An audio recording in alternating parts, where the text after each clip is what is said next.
To feel the thrill himself, Will Clark.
Sticking with us.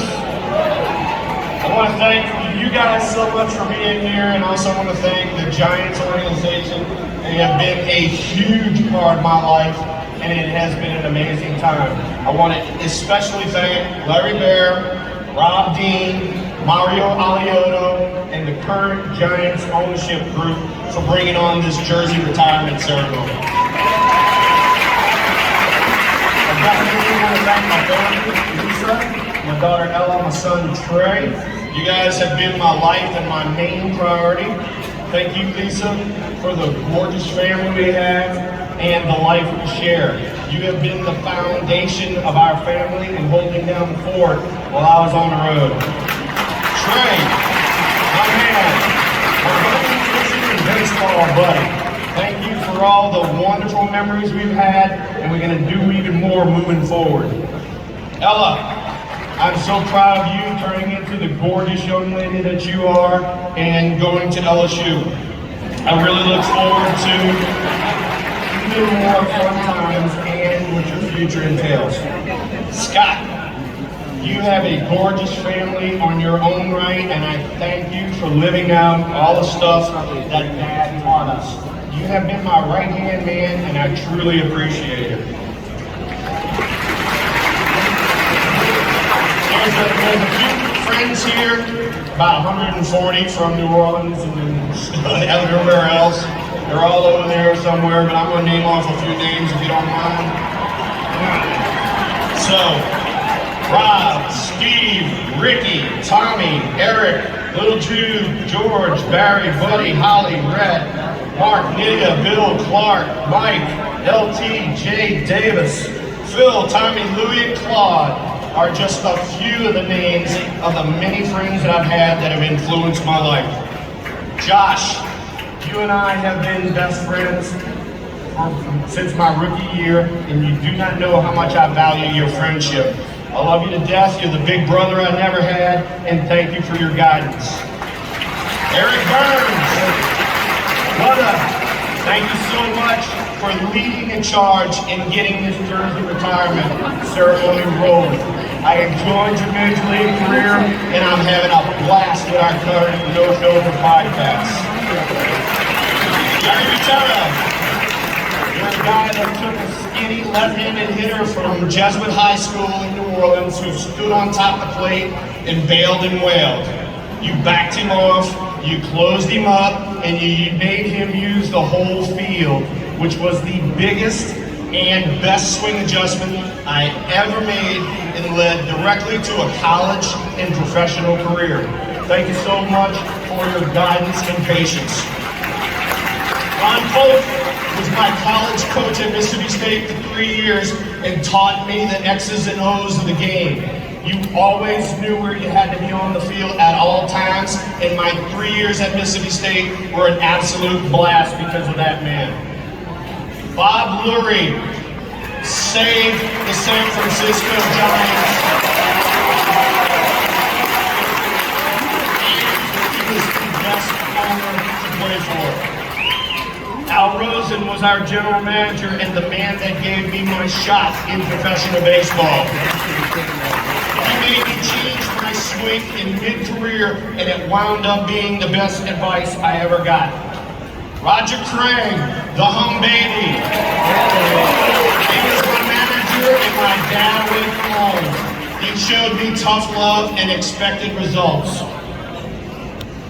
Dusty Baker was my hitting instructor for 5 years before he became my manager in '93.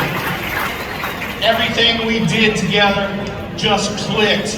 He trusted me with all the information he threw at me, and he also was instrumental in tightening up that swing you guys see on the board. Willie Mays, Willie McCovey, Orlando Cepeda, Juan Marichal, and Gaylord Perry. They were our Hall of Famers. They were always willing to help, and when you ask questions, they let you have it. I love it. I thank them for passing the game down to our generation. My teammates, Robbie Thompson. This gentleman and I came up together in 1986, and we shared the right-hand side of the field for 8 years. He was not only one of the best teammates around because of how talented he was, but also the PR work that he did. As you can tell, I was the one that stepped on toes and got in your face. Robbie was the more political one. You never had to worry about a ground ball or a fly ball being caught in Candlestick when that man was chasing it down.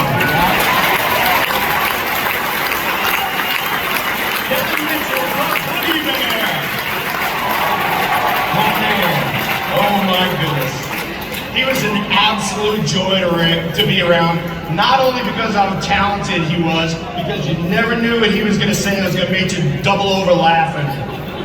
He was an absolute treat to be around, and I love being in the middle of the order with him. Watching his MVP season in 1989 was an absolute treat.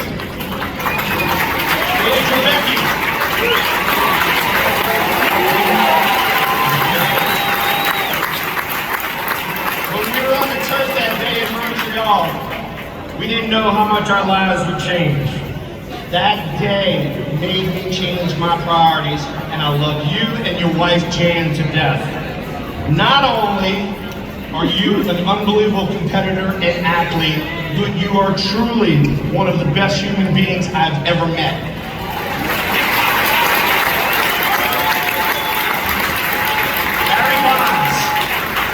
Barry Bonds, quite simply the best player I ever played with or against.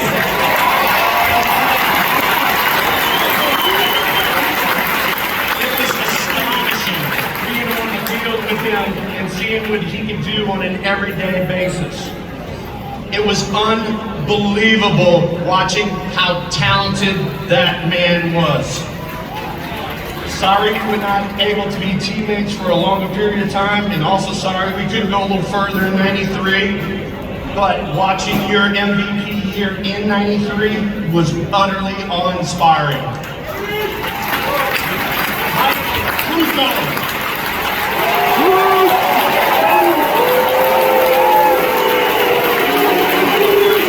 My best friend on the team and my mentor.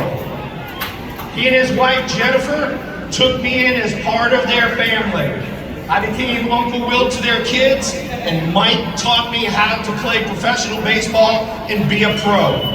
Yeah. Not only were you an unbelievable pitcher in your own right, you are truly a first-class person, and I'm so proud to call you my friend and roomie.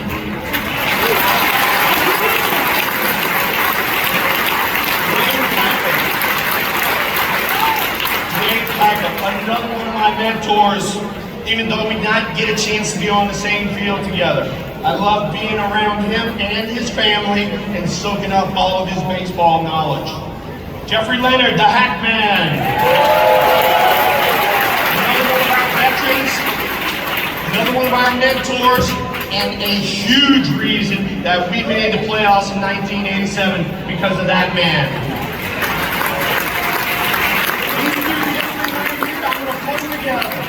Bruce Bochy and Buster Posey.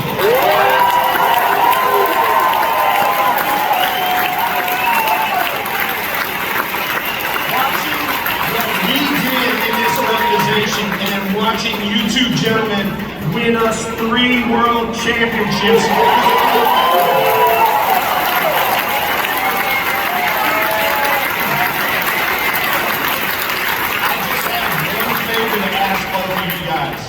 When you guys get inducted in Cooperstown, I would like to be there to honor you guys.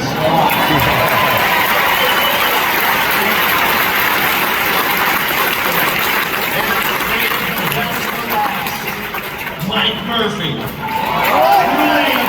Truly the best that has ever been in the clubhouse business. He's been there for 64 years. Unbelievable person. Every homestand, we would go out to lunch, we'd bring the clubhouse kids with us and have a ball. You never had to worry about anything in the clubhouse not being taken care of. Murph took care of everything. Another thing for people who clear out the clubhouse, Murph would put Frank Sinatra on the radio, we'd sit down and have a few beers. He tells everybody that comes in that clubhouse over there, he says it the same thing, and it is the truth. He says, I was here when you got here, and I'll be here when you're gone.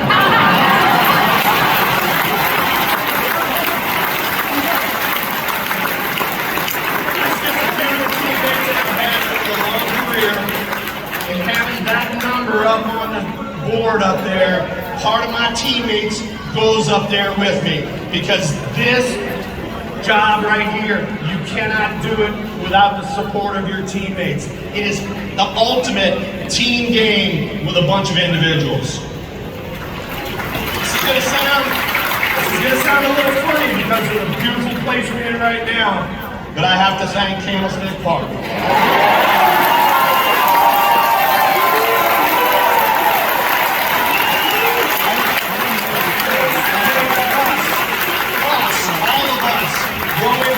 We are now. You had to have a thick skin to play there. I just call it moxie, but you know what I mean. Everybody talks about how cold it was, and the wind blowing, all that sort of stuff, but that was just a few of the things. All right? I absolutely loved it. It's going to sound a little sadistic, but I absolutely loved it. Standing at home plate, watching 40 hot dog wrappers blow around. And going, oh Jesus, what else got to be in baseball? Or when you stand in that Candlestick on one of those blustery, miserable nights, and you look out at center field flags, and they're blowing at one another. Without a doubt, last and not least, I want to thank all of you fans.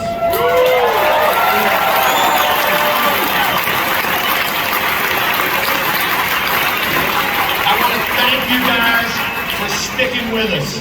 Like Mike was talking about, the turnaround from 100 losses in 85 to being in the playoffs in 87 to being in the World Series in 1989 was absolutely amazing, and we could not have done it without your fabulous support.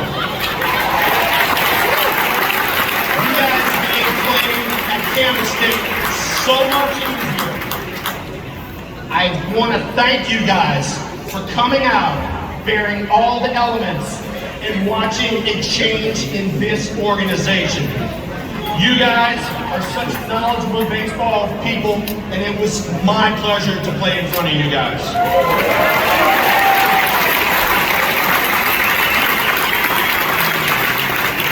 I wanted to remain a Giant my whole career, but the business side of the baseball caught up to me in '93, and I wasn't allowed to sign back. It was one of the best days ever when Bill Newcomb called me in 2008 and have me come back to the organization that I love the most. I have had a blast reconnecting with our fan base, and I will continue to do that going forward. I was a kid, less than a year removed from college, playing in the major leagues, and I was told by Al Rosen that we have to turn this organization around.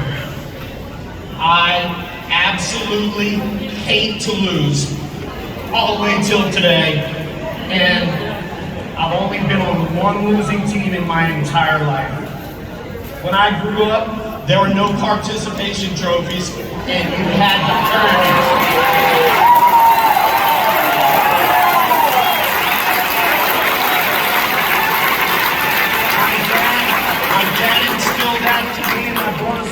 At an early age, you had to compete.